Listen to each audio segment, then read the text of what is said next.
రాకేష్ నాయక్ గారు హైకోర్టులో అడ్వకేట్గా పనిచేస్తూ ఉన్నారు.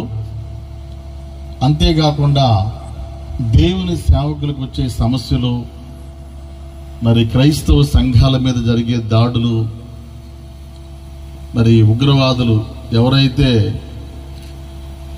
దేవుని బిడ్డలకి వ్యతిరేకంగా ఉంటున్నారో మణిపూర్లో కూడా చాలాసార్లు వెళ్ళి వాళ్ళ పక్షంగా సుప్రీంకోర్టులో రాకేష్ నాయక్ గారు క్రైస్తవుల తరపున గవర్నమెంట్ మీద కేసు వేశారు.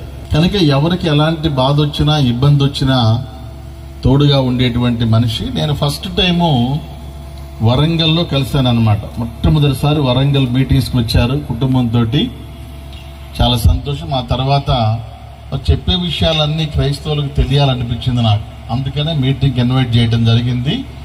కాకపోతే ఏంటంటే మా ఛానల్ వేరు, వాళ్ళ ఛానల్ వేరు. నేను చెప్పే విధానం వేరుగా ఉండిద్ది. తను అడ్వకేట్ కాబట్టి మీకు జడ్జీలు, లాయర్లు, కోర్టులు, కేసులు ఇవే చెప్పేశారు. కానీ చాలా ఇంపార్టెంట్ విషయాలు ఇవన్నీ కూడా. గడిచినటువంటి సంవత్సరం కూడా దైవ సేవకులు మన మధ్యలోనికి వచ్చారు. హైకోర్టులో అడ్వకేట్గా పనిచేస్తూ మరో ప్రక్క దేవుని యొక్క పరిచర్య చేస్తూ దేవునికి మహిమకరంగా వాడబడుతున్నటువంటి దేవుని యొక్క సేవకులు రాకేష్ నాయక్ గారు మన మధ్యలో ఉన్నారు. వారు ఈరోజు మనకి వర్తమానాన్ని అందిస్తారు, దేవుని విషయాలు పంచుకుంటారు. వారు వచ్చి వర్తమానాన్ని అందించడానికి ఆహ్వానిద్దాం. అందరూ చప్పట్లు కొడుతూ దేవుని నామాన్ని ఘనపరుస్తూ వారిని ఆహ్వానిద్దాం.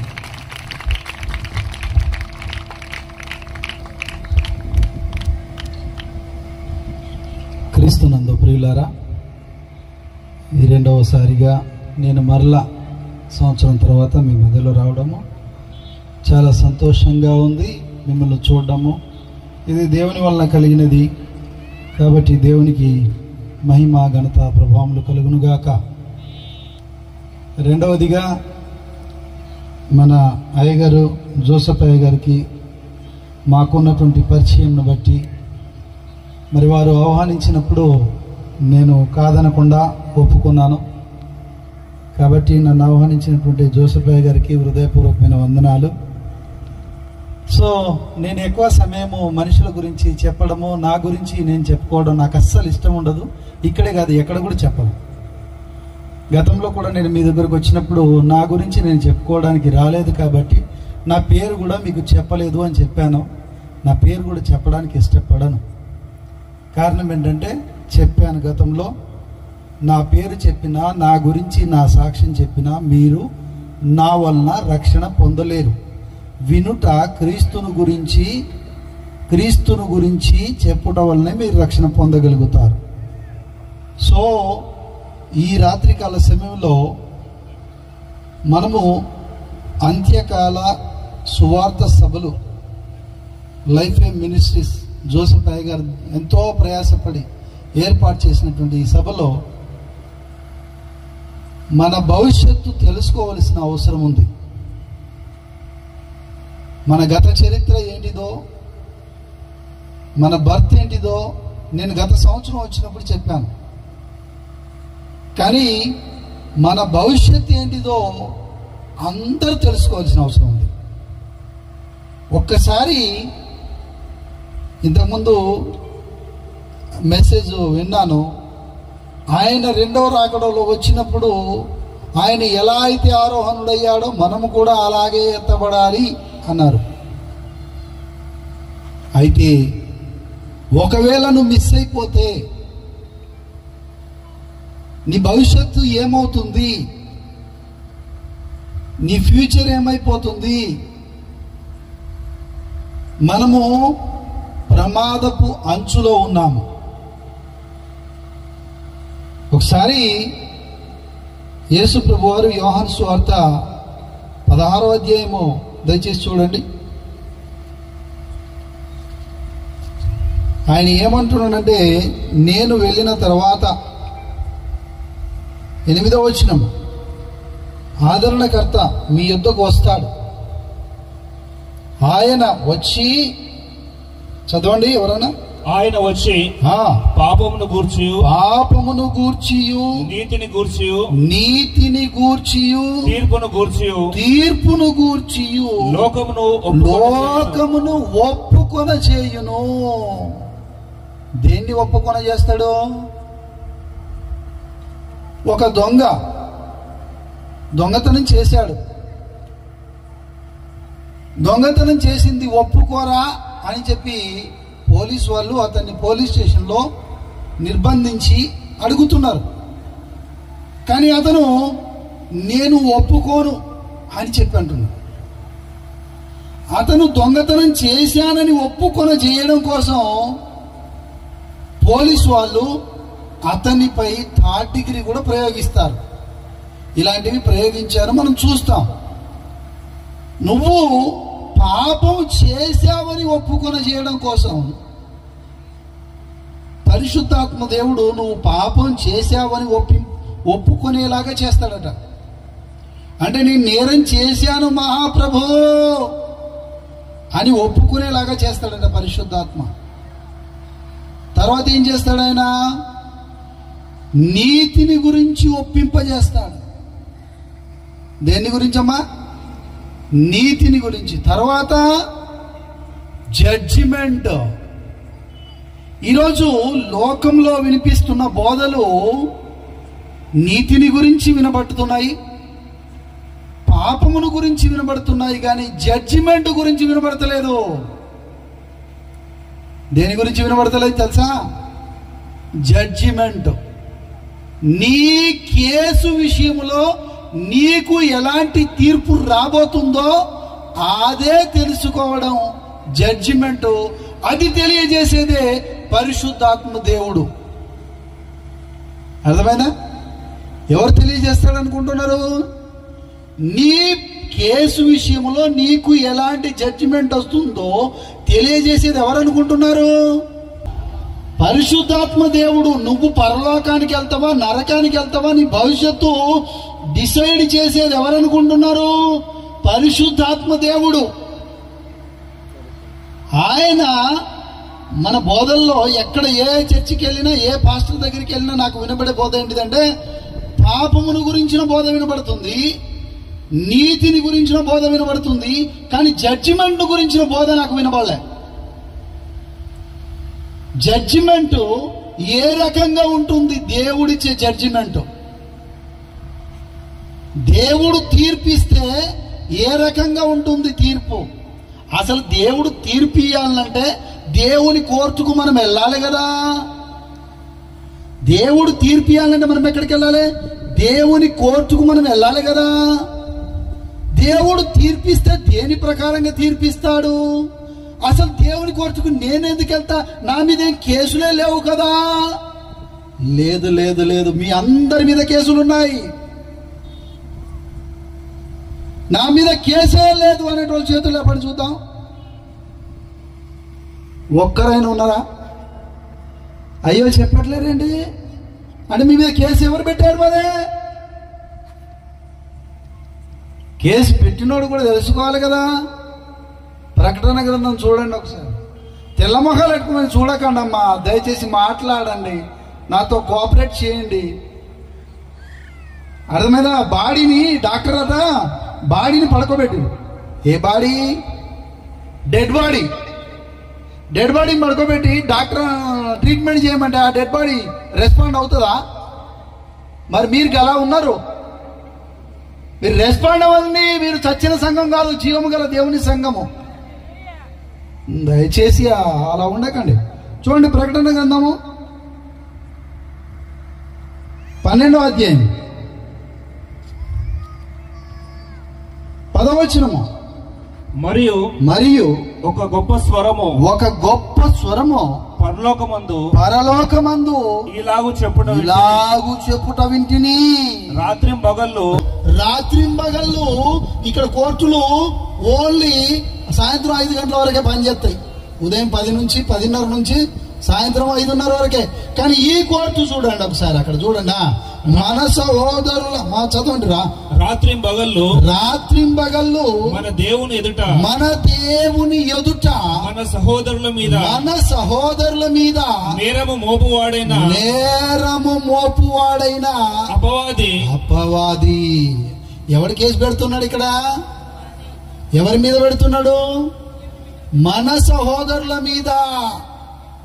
అదిగో చూడు, అదిగో ఆయనను చూడు, అదిగో ఆమెను చూడు, ఎలా ఉన్నారో చూడండి, వారి జీవితాలను చూడండి. ఇదిగో ప్రార్థనకు రాలేదు, ఇదిగో చర్చికి వెళ్ళలేదు, ఇదిగో ఈ వాక్యం చదవలేదు, ఇదిగో ఇలా ఉన్నారు, బైబిల్ చదువుతున్నారు, ప్రార్థిస్తున్నారు, మళ్ళీ ఇలా చేస్తున్నారు అని ఎవరు కంప్లైంట్ చేస్తున్నారమ్మా? ఎక్కడ చేస్తున్నారు? సరాసరి దేవుని ఎదుటే మీ మీద కేసు నమోదవుతుంటే ఎలా తప్పించుకోగలరో ఒక్కసారి ఊహించుకోండి.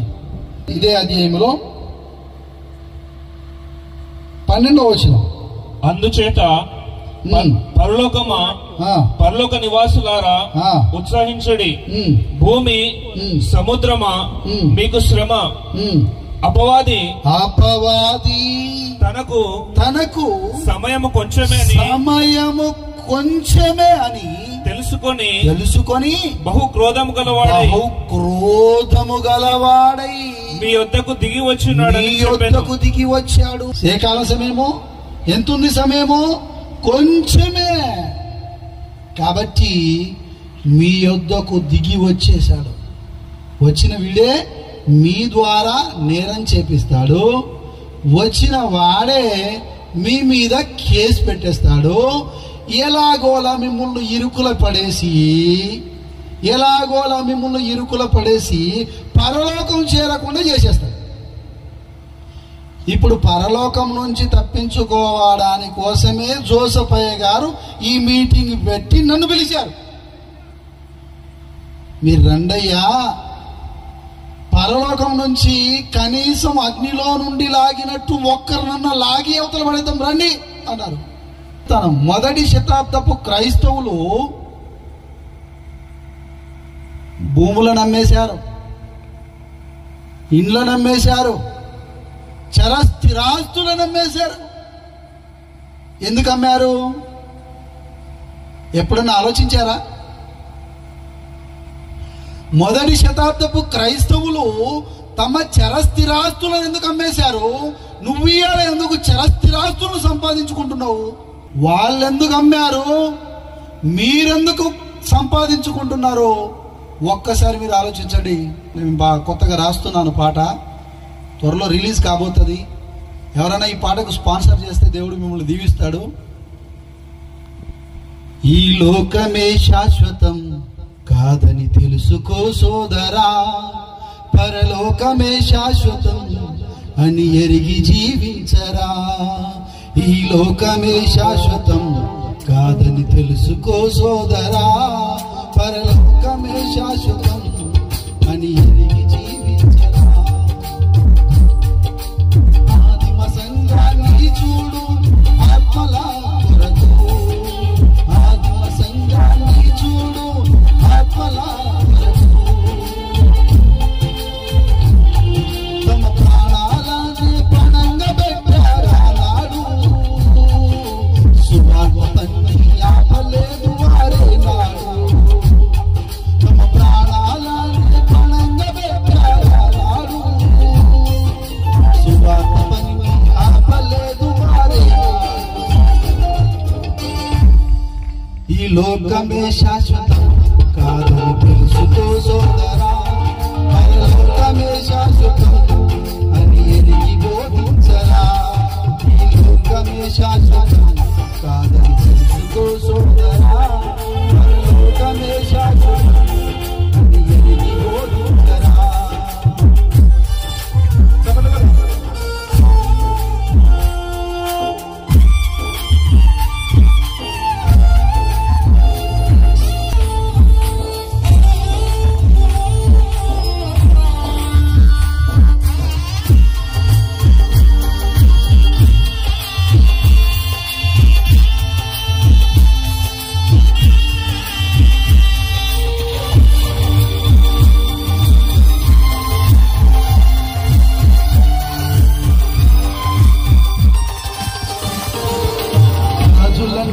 జయించారు, రాజ్యాలను జయించారు.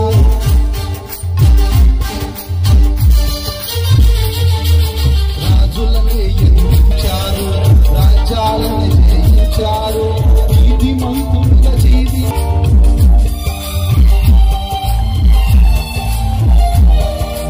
రాజులను జయించారు, రాజ్యాలను జయించారు. నీతిమంతులుగా జీవించి సింహాల నోళ్ళలో వచ్చారు.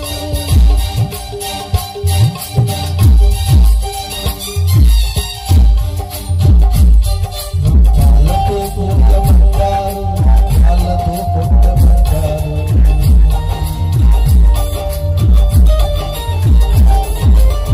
వాళ్ళతో కొట్టబడినారు, రాళ్ళతో కొట్టబడ్డారు.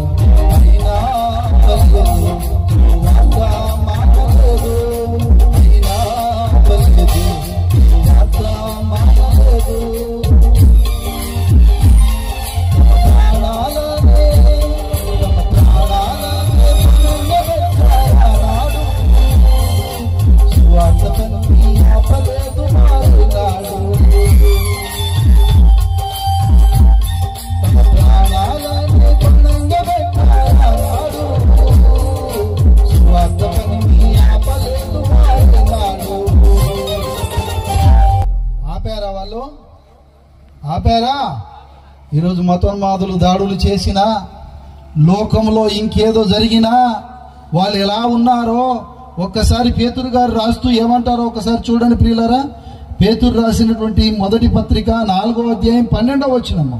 ప్రియులారా ప్రియులారా, మిమ్మును శోధించుటకు మీకు కలుగుచున్న అగ్ని వంటి మహాశ్రమను గూర్చి మీకేదో ఒక వింత సంభవించినట్టు ఆశ్చర్యపడకుడి. రాజ్యాంగాన్ని మారుస్తారనో, ఇంకా ఏమో జరిగిపోతాందనో, మన పరిస్థితులు ఏమైపోతాందనో ఆలోచన నీవు పెట్టుకోవద్దు. మొదటి శతాబ్దపు క్రైస్తవులు చరస్థిరాస్తులు నమ్ముకొని వాటన్నింటిని పెంటతో సమానముగా ఎంచుకున్నారు. చివరికి తమ ప్రాణాలను సువార్త కోసం పణంగా పెట్టేశారు. ఎందరో రాళ్లతో కొట్టబడ్డారు, రంపాలతో కోయబడ్డారు, చెరసాలలో వేయబడ్డారు, శిరచ్ఛేదనం చేయబడ్డారు, ఖడ్గాలతో నరకబడ్డారు. ఎన్ని హింసలు పడినా కూడా అయినా ఆపలేదు, సువార్త మానలేదు. ఆపారండి? ఆపలే, మానలే, విడువలే. రాజ్యాంగాన్ని మార్చుకుంటావు, మార్చుకో. ఏదో జరగబోతుంది, జరగని. ఏది జరగాలనుకున్నా దైవ చిత్తము లేనిది, దేవుని యొక్క ఇష్టము లేనిది జరగదని గుర్తుపెట్టుకోండి. దేవుని యొక్క అనుమతి లేకుండా ఏది జరగదు. సో ప్రియులారా, మన భవిష్యత్తు మనం వాళ్ళు తెలుసుకున్నారు కనుకనే చరస్థిరాస్తుల మీద ఆశలు పెట్టుకోలేదు. వాటన్నింటినీ పెంటతో సమానంగా ఎంచుకొని వాటిని అమ్మి సువార్త సేవకు ఖర్చు పెట్టారు. ఈరోజు మీరేమో సంపాదించుకునే సంపాదన పనిలో బిజీ అయిపోయారు. కనీసం ప్రార్థనకు కూడా రానంత బిజీ అయిపోయారు. సో మీరు పరలోకం ఎలా వెళ్ళగలరో ఒకసారి మీరు ఆలోచించుకోండి. ఇంకో విషయాన్ని నేను మీకు సెన్సేషనల్ మాట చెప్పబోతున్నా. మీరు ఎప్పుడు చదువుతూనే ఉంటారు కానీ మీకు అర్థం కాదు ఆ భాష. కొరింథీయులకు రాసిన మొదటి పత్రిక మీరెవరో ఒక్కసారి చూడండి. అక్కడ 6వ అధ్యాయము 2వ వచనం. పరిశుద్ధులు లోకమునకు తీర్పు తీర్చుదురని మీరు ఎరుగరా? దేనికి తీర్పు తీర్చేటోళ్ళు మీరు ఎవరో తెలుసా?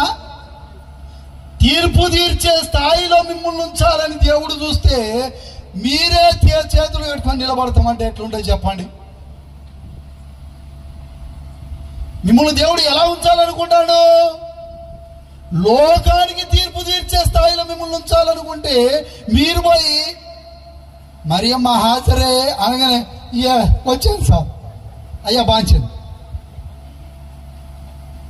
నీ ముందు లోకం బాంచన్ అనేటట్లు చేస్తానంటే మీరే అక్కడ బాంచన్ గిరి చేస్తే ఏం చేయాలి చెప్పండి?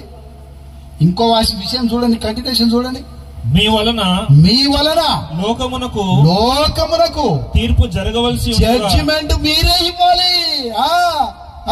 మిగిలి అల్పమైన సంగతులను గూర్చి తీర్పు తీర్చుటకు మీకు యోగ్యత లేదా?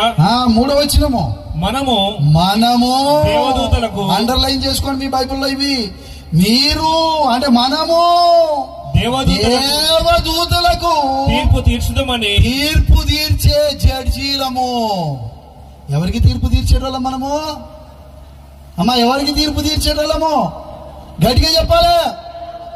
దేవదూతలకు తీర్పు తీర్చే స్థాయిలో దేవుడు నిన్నుంచాలనుకుంటే దేవదూతల చేతిలో నువ్వు బలైపోతానంటావేంది? జడ్జి అయినటువంటి వ్యక్తి ఎంత దైవ జ్ఞానం తెలిసి ఉండాలో ఆలోచించండి. ఏ జడ్జి? దేవదూతలకు తీర్పు తీర్చే జడ్జి.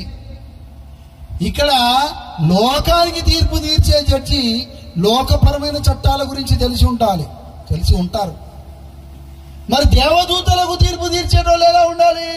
దేవుడు అంటే ఎలాంటోడు, దేవదూతలు ఎలాంటివి, నేనెవరు, నా పవర్ ఏంటిది, నా జ్యూరిడిక్షన్ ఏంటిది, నా యొక్క ఆ పరిధి ఎంతవరకు ఉంది, నేను ఏ దాంట్లో ఏలు పెట్టొచ్చు, ఏ దాంట్లో ఏలు పెట్టకూడదు, ఎక్కడ తీర్పు తీర్చొచ్చు, ఎక్కడ తీర్పు తీర్చకూడదు, ఎక్కడ తగ్గొచ్చు, ఎక్కడ హెచ్చొచ్చు, ఈ విషయాలన్నీ నీకు తెలిసి ఉండాలా వద్దా?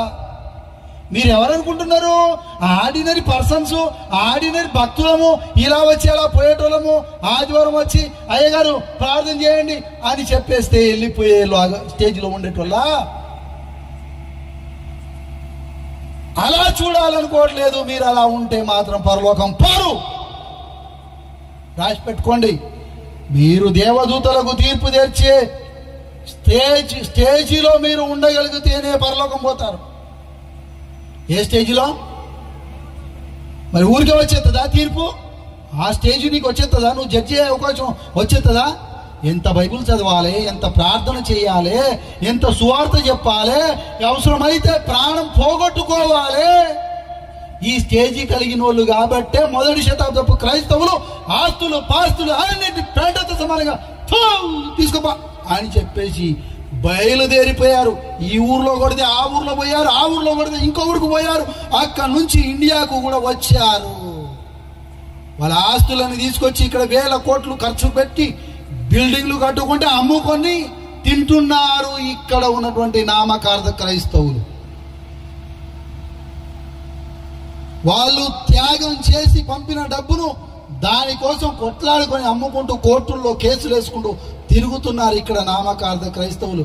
వీళ్ళు ఎట్లా జడ్జీలు అవుతారు చెప్పండి? దేవదూతలకు తీర్పు తీర్చే జడ్జీలు ఎలా అవుతారో చెప్పండి? ఆదరణకర్త వచ్చినప్పుడు తీర్పును గురించి బోధిస్తాడన్నాడు. ఇది ఆదరణకర్త బోధించే బోధ. ఇది అర్థమైందా? జడ్జిమెంట్. అసలు దేవుడు ఎలా ఉంటాడో ఈ ప్రపంచానికి ఏమైనా తెలిసిందా? దేవుడు ఎలా ఉంటాడో అందరు చూసినట్టు మీరు చూస్తున్నారు. యేసుప్రభు కోపం వచ్చేసింది పేతురు మీద. మత్తయి సువార్త చూడండి 16వ అధ్యాయం 23వ వచనం. అయితే ఆయన పేతురు వైపు తిరిగి సాతానా నా వెనుకకు పొమ్ము. పేతురు వెనుకకు పో అనలే. ఏమన్నాడు? ఎందుకు అన్నాడు సాతానా అని?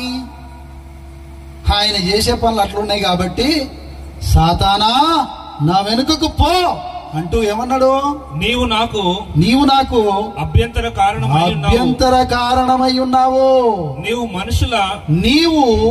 మనుషుల సంగతులనే తలంచుచున్నావు. ఎవరి సంగతులను?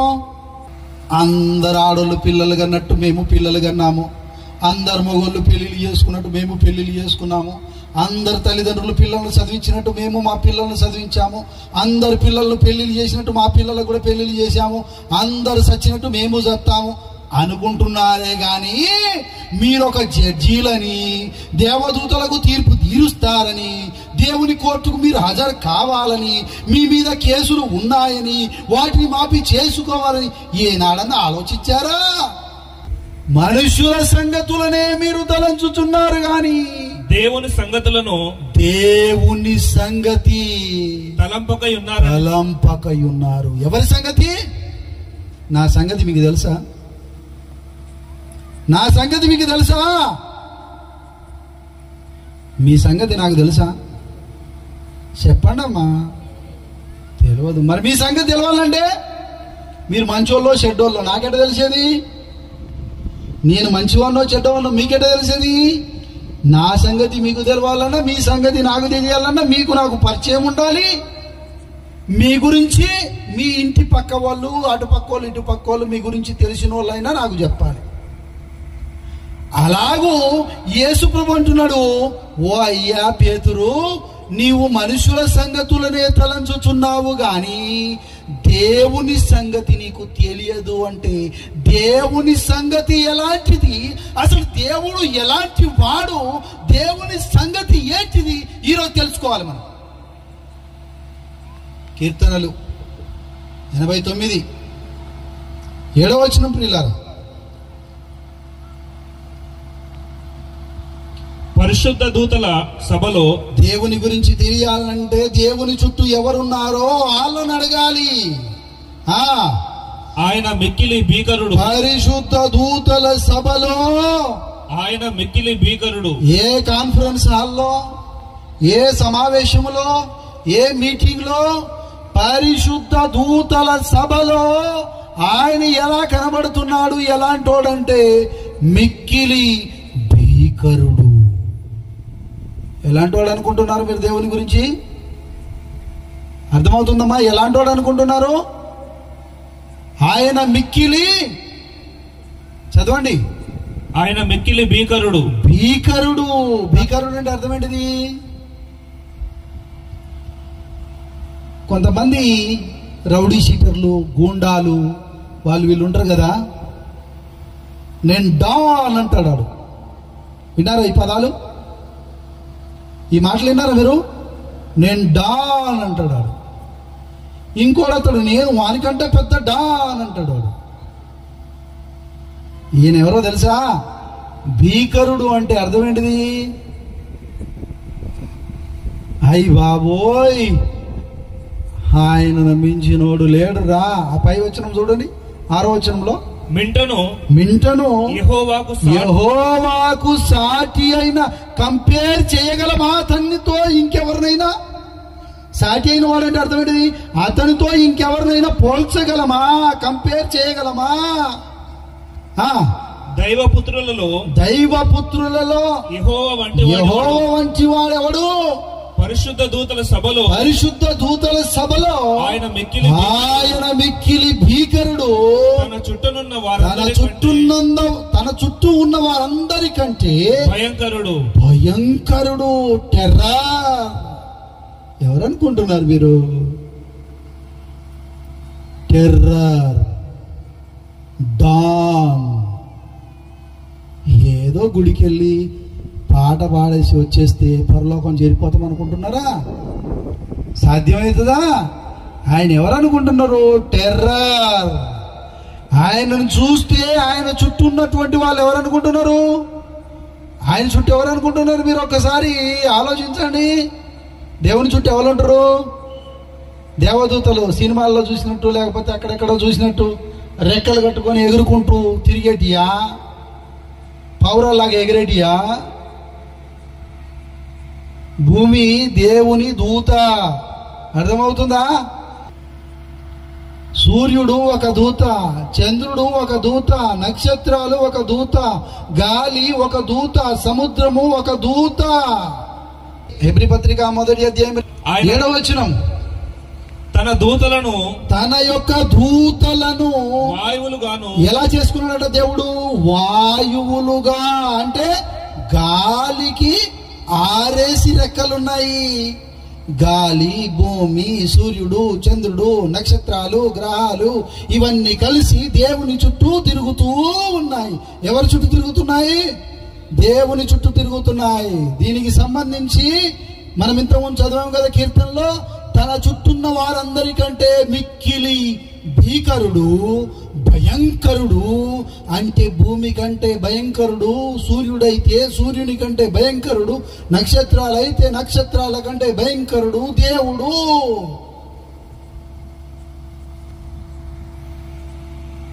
అందుకే ఆయన అంటే భూమి గజ గజ గజ గజ వణికిపోతుంది.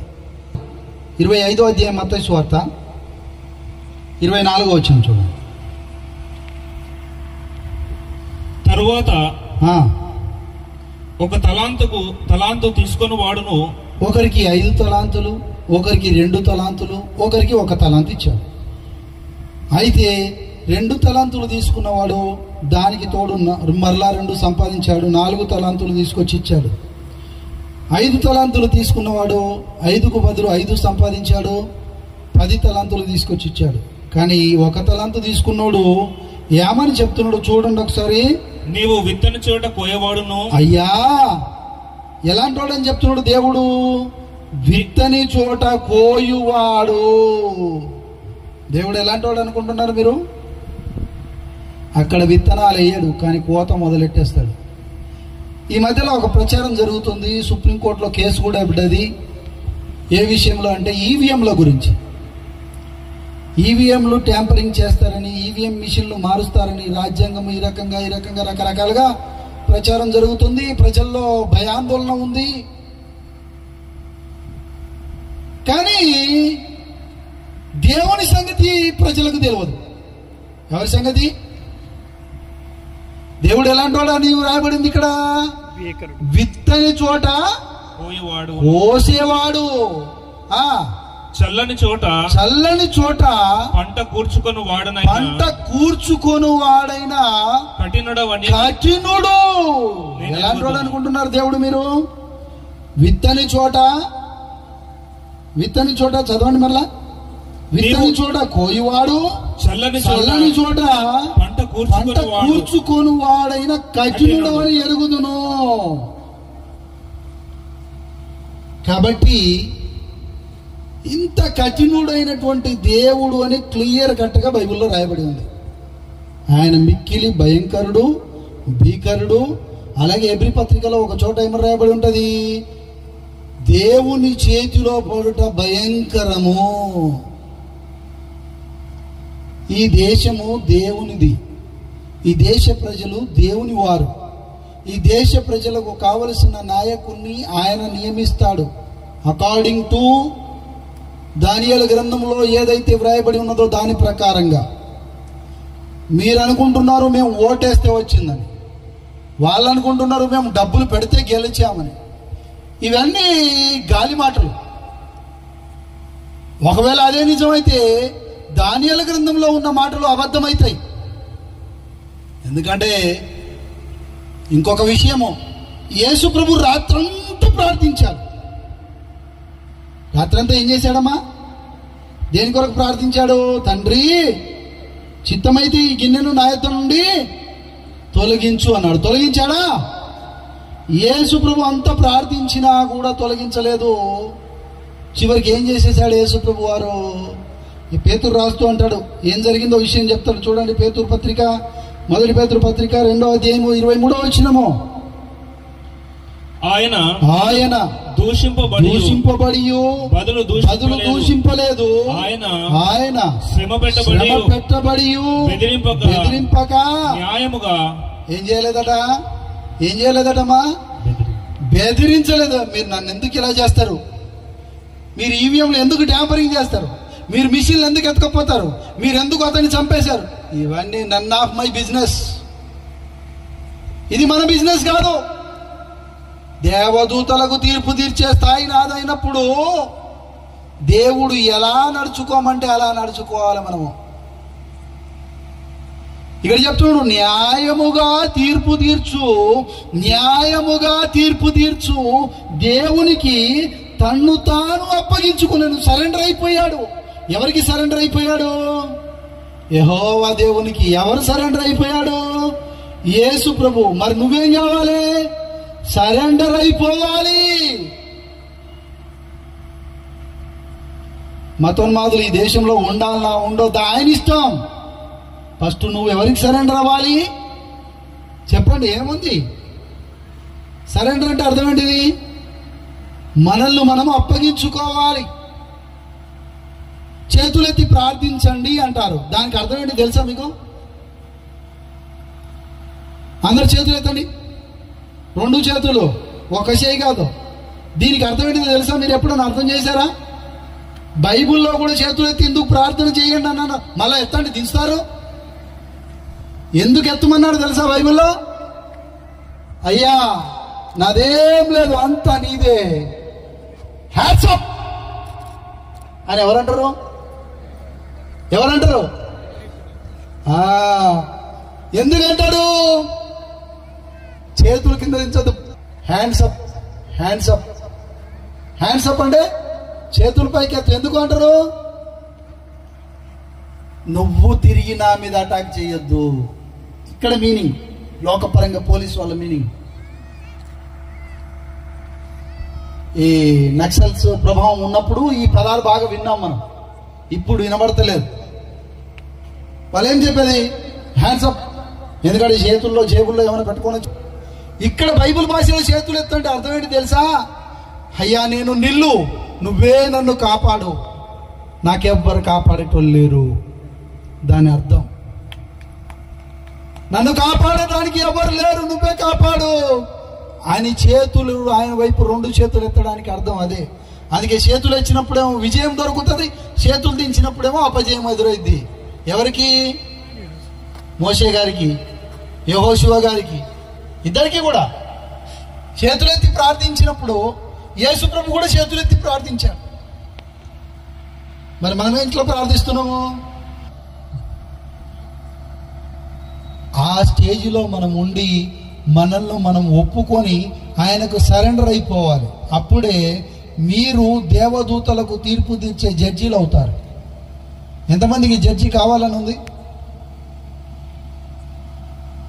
చేతులు ఎత్తట్లేరండి. మిమ్మల్ని అందరినీ జడ్జీలు చేయాలని దేవుడు అనుకుంటే మీరేమో చేతులు ఎత్తట్లేదు. ఎవరికి తీర్పు తీర్చే జడ్జీలు? మరి దేవదూతలకు తీర్పు తీర్చే జడ్జీలు అన్నప్పుడు అన్ని విషయాలు తెలిసి ఉండాలి. ఇప్పుడు దేవుడు ఎలాంటోడు? దేవుడు ఎలాంటోడు చెప్పండి? ప్రేమ గల్లోడు కదా. నువ్వు ఎన్ని తప్పులు చేసినా ముద్దు పెట్టుకుంటాడు కదా.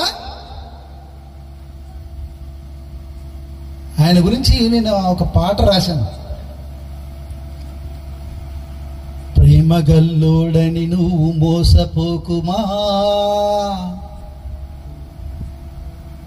మోషేను విడువని దేవుడు నిన్నెలా విడుస్తాడు, దావీదును ఆనాడు వదలని దేవుడు నిన్నెలా విడుస్తాడు. దావీదును వదలలే, మోషేను వదలలే, ఎవరిని వదలలే, నిన్ను వదులుతాడని ఎలా అనుకుంటున్నావు? పోనీ పోయిపోయి ఆయన చేతిలో పడితేమా. దావీదు పడి ఏమన్నాడు తెలుసా? అయ్యలారా నేను పడ్డాను, ఎక్స్పీరియన్స్డ్ పర్సన్ నేను ఇక్కడ. ఆయన చేతిలో పడట భయంకరం అనేసాడు ఆయన. హై బాబోయ్, అందరి చేతిలో పడ్డా తప్పించుకోవచ్చు, కానీ ఆయన చేతిలో పడితే తప్పించుకోలేము. కాబట్టి దేవుని చేతిలో పడట భయంకరము. ఆయన భయంకరుడు, ప్రేమగల్లోడు కాదు. అలాంటి ఆయన దగ్గరికి నీ మీద కేసు అయింది, ఆ రోజు నువ్వు అక్కడ నిలబడతావు. ఒకసారి దేవుని తీర్పులు ఎలా ఉంటాయో మనం చూద్దాం. ఒకసారి రోమపత్రిక 11:33 ప్రియులారా. ఆహా ఆహా దేవుని బుద్ధి జ్ఞానముల, దేవుని బుద్ధి జ్ఞానముల బాహుల్యము బాహుల్యము ఎంతో గంభీరము, ఎంతో గంభీరము. ఆయన తీర్పులు, ఆయన తీర్పు తీర్చాడంటే శోధింపనెంతో అశక్యమును. దాన్ని శోధింప అంటే అర్థమేంటిది? Review. No one cannot review judgement of God. కింది కోర్టులు తీర్పిస్తే పై కోర్టుకు అప్పీల్ వెళ్ళొచ్చు. పై కోర్టులో తీర్పిస్తే ఆ కోర్టు మీద ఇంకో పై కోర్టుకు అప్పీల్ వెళ్ళొచ్చు, అలా సుప్రీం కోర్టు వరకు వెళ్ళొచ్చు. కానీ దేవుడు తీర్పిస్తే పై కోర్టులు లేవు. కనీసము దేవుడు ఇలా తీర్పిచ్చాడేంటిది అని చెప్పలేవు నువ్వు. ఎలా తీర్పిచ్చాడని, ఇదేంటయ్యా దేవుడు ఇంత తీర్పిచ్చాడేంటి? లాస్ట్ టైం మీకు చెప్పినట్టున్నా, ఒక అమ్మ మరియమ్మ అనేట ఆమె చనిపోయింది, దేవుని కోర్టుకు హాజరైంది. ఎక్కడికి వెళ్ళింది? హాజరైనప్పుడు దేవుడు ఆమెను అడిగాడు, అమ్మా బైబిల్లో ఉన్న ఏ వాక్యం ప్రకారంగా నీకు పరలోకం ఇచ్చేయాలో చెప్పు తల్లి అన్నాడు. ఆయన ఏమన్నాడు?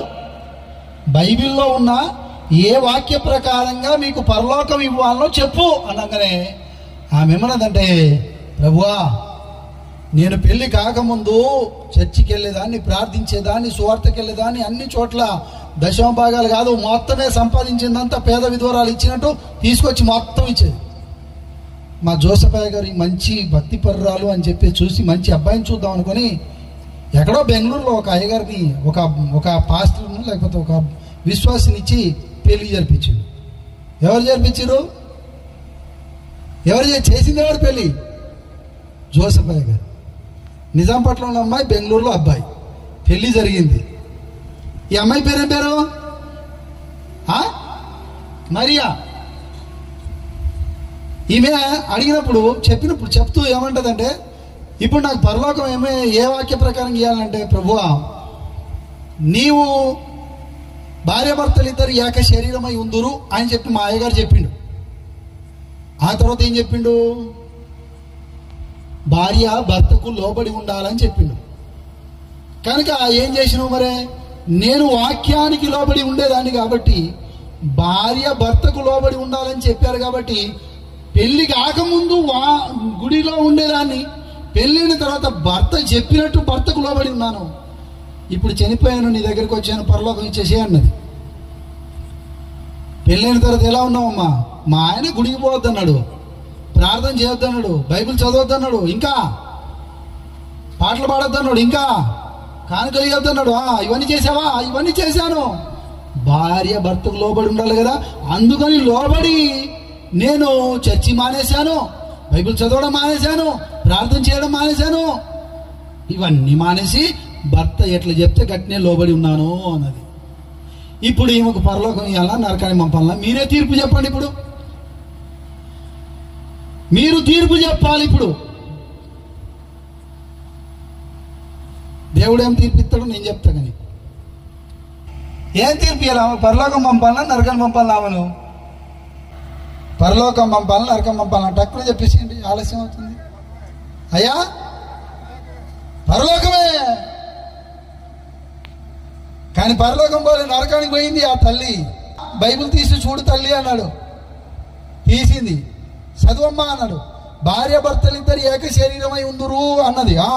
Right right right. నీ శరీరము నిన్ను అభ్యంతరపరిస్తే ఏమని ఉంది అక్కడ చూ అన్నాడు. నీ శరీరం నిన్ను అభ్యంతరపరిస్తే ఏమని ఉంది అక్కడ? దాని మీనింగు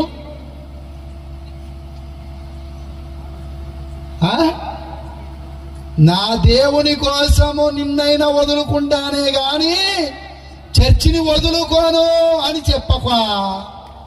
భర్త కోసం చర్చిని వదిలేసింది, దేవుడిచ్చిన భర్త కోసం చర్చిని వదిలేసింది, దేవుడిచ్చిన భర్త కోసం ఏది చెప్తే ఆయన ఏది చెప్తే అది ఫాలో అయిపోయింది.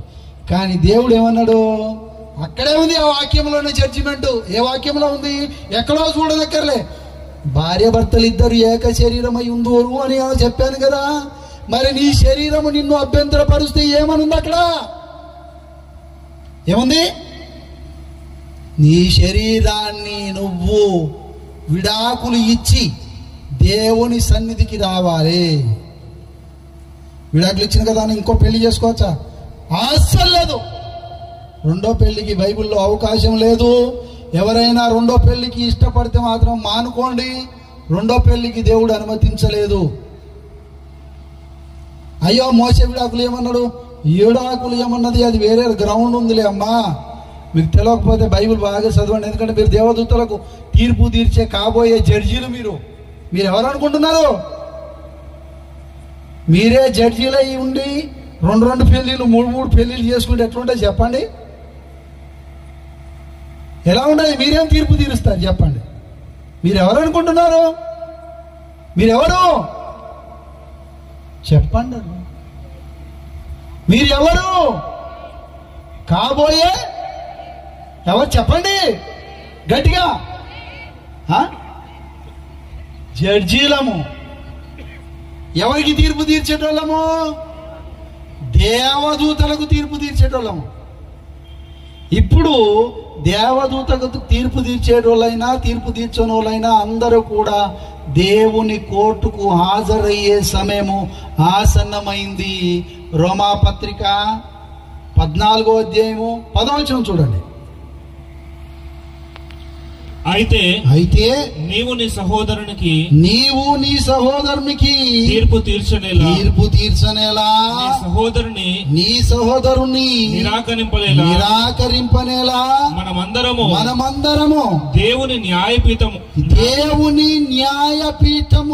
ఎదుట నిలుతుము. ఎక్కడ నిలబడతాము? న్యాయపీఠం అంటే అర్థం ఏంటిది? దేవుని కోర్టులో నువ్వు నిలబడబోతున్నావు. అయ్యో నేనెందుకు దేవుని కోర్టు పోతా? నేను పోను, నా మీద ఏ కేసు లేదు. పెట్టిండు వాడు. ఎవడు పెట్టిండు? అపవాది.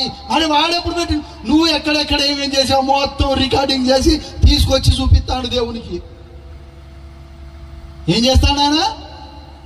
అరే వాడు చెప్తాను కదా నేను చేసినా అని నువ్వు అంటావు. అదే నీ పొరపాటు. నేర్పించేది వాడే, మరలా నీ మీద కేసు పెట్టేది వాడే.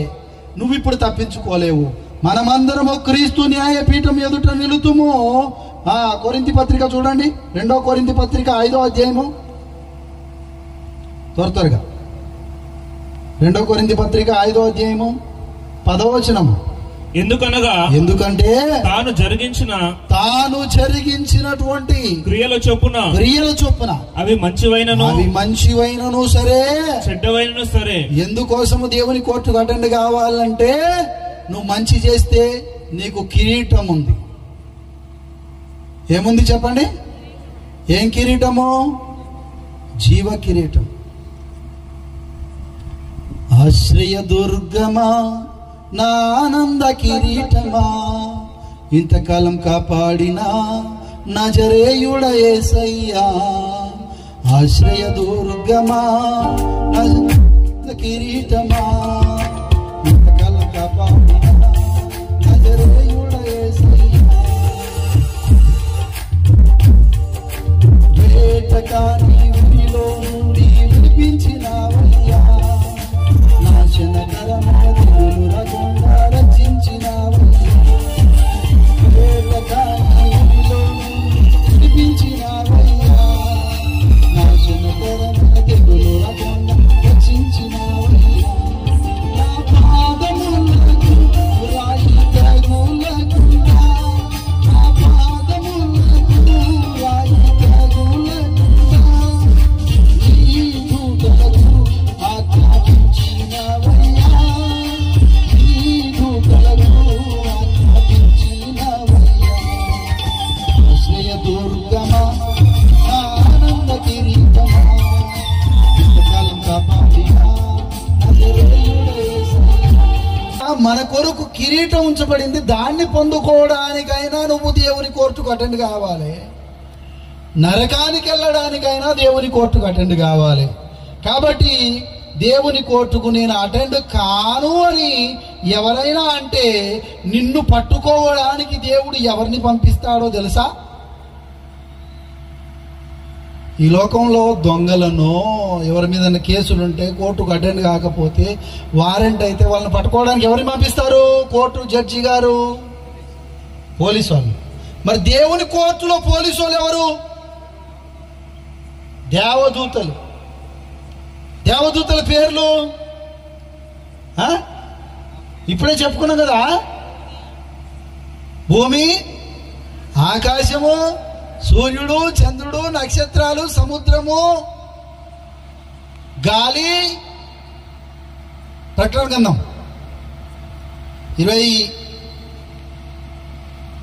20వ అధ్యాయము 12వ వచనం.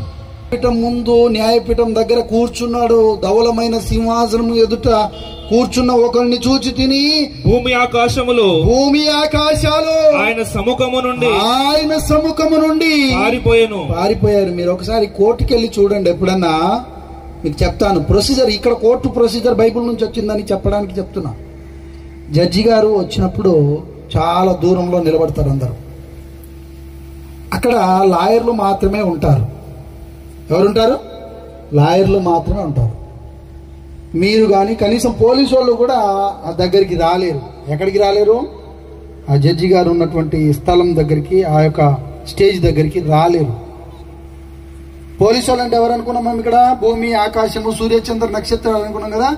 ఇప్పుడు చూడండి, భూమి ఆకాశాలు ఎక్కడున్నాయి? భూమి ఆకాశములు ఆయన సముఖము నుండి పారిపోయాను. ఆ లాస్ట్ లో నిలబడిపో.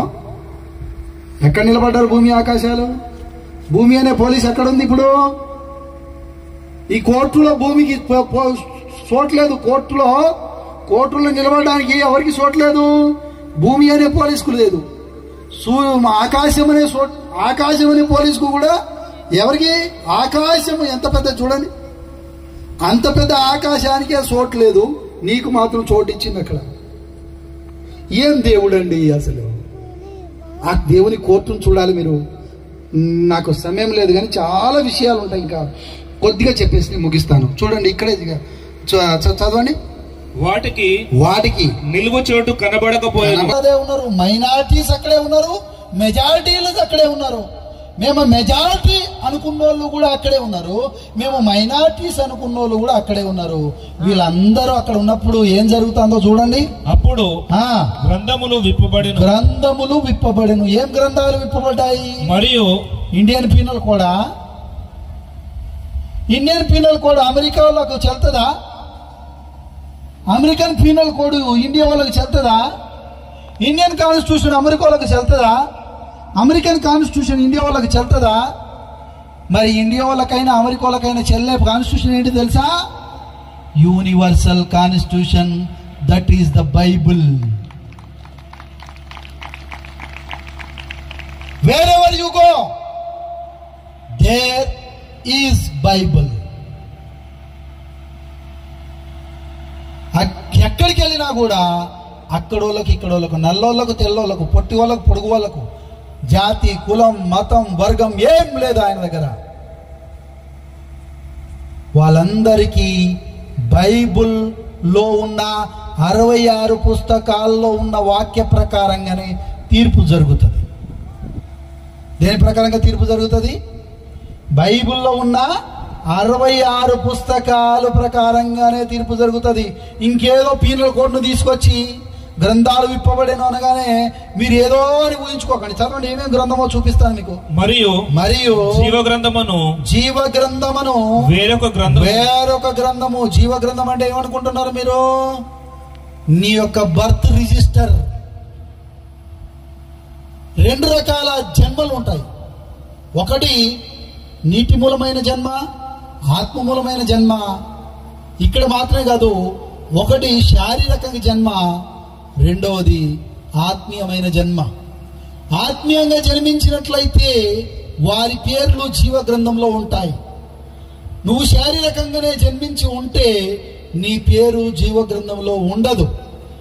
కనుక మోషే గారు అంటారు, నా పేరును జీవ గ్రంథం అంటే ఆ రిజిస్టర్లో నుంచి నా పేరు తీసేయి అంటాడు, లేదా వాళ్ళని కాపాడు అంటాడు. ఏ రిజిస్టర్లో నుంచి? జీవ గ్రంథం అనే రిజిస్టర్లో. మీ పేర్లు జీవ గ్రంథం అనే రిజిస్టర్లో ఉన్నాయా లేవో చూసుకోండి, లేకపోతే కష్టమే. ఇక్కడ ఓటర్ లిస్టులో పేరు లేకపోయినా పర్వాలేదు, బాధపడకు. ఇక్కడ రేషన్ కార్డు లేకపోయినా బాధపడకు. ఆధార్ కార్డు లేకపోయినా నష్టం లేదు. కానీ జీవ గ్రంథంలో పేరు లేకపోతే చాలా నష్టం ఉంది. చదవండి. మరియు జీవ గ్రంథమును వేరొక గ్రంథం విప్పబడెను. ఓకే. ఆ గ్రంథముల యందు వ్రాయబడిన వాటిని బట్టి తమ క్రియల చొప్పున మృతులు తీర్పు పొందిరి. ఎవరు తీర్పు పొందారు? జడ్జిమెంట్లు ఎవరికి ఇస్తాడట దేవుడు? ఎవరికి క్రియల చొప్పున జడ్జిమెంట్ ఇవ్వబడుతుంది. సముద్రము తనలో ఉన్న మృతులను, సముద్రం అనే పోలీస్ తన కస్టడీలో ఉన్నటువంటి వాళ్ళను తీసుకొని వచ్చి దేవుని కోర్టులో సరెండర్ చేస్తుంది. ఆ రోజు చూడండి, అక్కడ సముద్రము తనలో ఉన్నటువంటి మృతులను తీసుకొచ్చి అప్పగిస్తుంది. సముద్రం పక్కనే ఉందా? అలా ఎంతమంది చచ్చిపోయారో మీకు తెలుసా? మీ తాతల తండ్రులు ఇంకెవరైనా ఉంటే 100 ఏళ్ళు 1000 ఏళ్ల సంవత్సరాల క్రితం వాళ్ళైనా కూడా తీసుకొచ్చి వాళ్ళని పట్టుకొచ్చి దేవుని యొక్క కోర్టులో హాజరుపరుస్తుంది. ఆ రోజు మరణమును పాతాళ లోకమును వాటి వశమున. ఈ మరణము గురించి చెప్పాలంటే చాలా స్టోరీ, పాతాళ లోకం గురించి చెప్పాలన్నా చాలా స్టోరీ. వాళ్ళ కస్టడీలో ఉన్నటువంటి వాళ్ళని కూడా తీసుకొచ్చి దేవుని కోర్టులో హాజరుపరుస్తారు. వీళ్ళు హాజరుపరిచిన తర్వాత వాళ్ళందరికీ జడ్జిమెంట్ ఇవ్వబడుతుంది. అదే దేవుని యొక్క తీర్పు. ఈ లోకంలో ఉన్న కోర్టులో జడ్జీలు బ్రతికి ఉన్నోళ్లకు తీర్పు తీరుస్తారు, కానీ దేవుడు ఎవరెవరికి తీర్పు తీరుస్తాడు ఒక్కసారి చూడండి. పేతురు రాసిన పత్రిక, మొదటి పేతురు పత్రిక 4వ అధ్యాయము 5వ వచనము. సజీవులకును దేవుడు ఎలాంటి వాళ్ళకు తీర్పు తీరుస్తాడు? సజీవులకును మృతులకును తీర్పు తీర్చుటకు సిద్ధముగా ఉన్నాడు ఆయన. ఎవరికి తీర్పు తీర్చడానికి? బ్రతికున్నోళ్ళను వదిలిపెట్టాడు, చచ్చినోళ్ళను కూడా వదిలిపెట్టాడు. ఈ జడ్జి బ్రతికి ఉన్నోళ్లకు తీర్పు తీర్చేటోడు, చనిపోయిన వాళ్లకు కూడా తీర్పు తీర్చేటోడు. కాబట్టి ఎవరు కూడా ఆయన చేతుల నుంచి తప్పించుకోలేరు. ఆయన భయంకరుడు, భీకరుడు, కఠినుడు, టెర్రర్, డాన్. విత్తడు కానీ కోత మొదలెడతాడు, కోయడు, చల్లడు కానీ కోత కోసం బయలుదేరిపోతాడు. లేని వాటిని ఉన్నట్టుగా చేస్తాడు, ఉన్న వాటిని లేనట్టుగా చేస్తాడు. అది ఆయనకే సాధ్యం. అలాంటి దేవుని సంగతి తెలిసిన మీరు, కాబోయే జడ్జిలుగా ఉండవలసిన మీరు, పరిశుద్ధులుగా ఉండవలసిన మీరు ఎలా ఉండబోతున్నారు, ఎలా ఉంటున్నారు, ఎలా ఉండాలని నిర్ణయం తీసుకుంటున్నారు? ఈ రాత్రికాల సమయంలో మీ చేతికే వదిలేస్తున్న ఆ నిర్ణయం. సో ప్రియులరా, 2 పుస్తకాలు నేను రాశాను. ఒకటి భారత రాజ్యాంగం, మత స్వేచ్ఛ, క్రైస్తవుల హక్కులు. ఈ పుస్తకంలో నీకున్నటువంటి రైట్స్ ఏంటియో తెలుసుకోవాలనుకుంటే అక్కడ స్టాల్లో దొరుకుతాయి. దీన్ని తీసుకోండి. దీని వెల 50 రూపాయలు. అదే రకంగా ఇంతకుముందు చెప్పాను కదా, దీన్ని గురించి తెలుసుకుంటే, భారత రాజ్యాంగం, మత స్వేచ్ఛ, క్రైస్తవుల గురించి తెలుసుకుంటే ఈ మతోన్మాదులతో గొడవ. మతోన్మాదులు అంటే బైబిల్ భాషలో తోడేళ్ళు. మతోన్మాదులు అంటే ఎవరు అనుకుంటున్నారు? బైబిల్ భాషలో తోడేళ్ళు. ఈ తోడేళ్ల బెడద మీరు తప్పాలంటే ఈ 2 పుస్తకాలు మీరు చదువుకోవాలి. రెండవది ప్రపంచ రాజ్యాంగం. బైబిల్ అనేది ప్రపంచ రాజ్యాంగము, ఇది మత గ్రంథము కాదు అని ఆధారాలతో రాయబడినటువంటి పుస్తకము. ఇందులో దేవుని చట్టం ఎట్లా ఉంటుంది, దేవుని కోర్టు ఎట్లా ఉంటుంది, దేవుడు విధించే శిక్షలు ఎలా ఉంటాయి, నువ్వు చేసిన తప్పుకు ఏ శిక్షలు విధిస్తాడు, ఈ అన్ని విషయాలు ఇందులో ఉన్నాయి. ఈ